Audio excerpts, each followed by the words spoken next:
శ్రీమాత్రే నమః. ఇప్పుడు నేను నిర్వహించేటటువంటి ఈ పూజ జలకృత్య, అగ్నికృత్య, ధూమ్రవర్ణీకృత్య, శంకుశరభేశ్వర కృత్య తంత్ర విధానంలో కృత్య ప్రత్యంగర ప్రయోగ విధానాన్ని కలిగి ఉన్నటువంటి హోమాన్ని నిర్వహించడం జరుగుతుంది. ఈ 4 కృత్యలని అనుసంధానము చెయ్యాలి అనంటే వటకమస్త త్రిపుర భైరవ కృత్య ప్రత్యంగర తంత్రదేవి హోమాన్ని నిర్వహించాలి.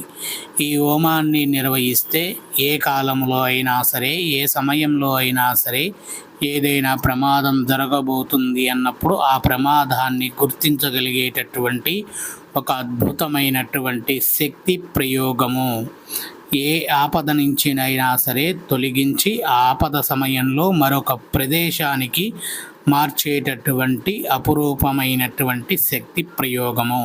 మనకు తెలియకుండగానే మనకు ఆపద జరిగేటటువంటి ప్రదేశము నుండి మరొక ప్రదేశానికి మార్చి క్షేమంగా ఉండేటట్టుగా చూసేటటువంటి దేవత.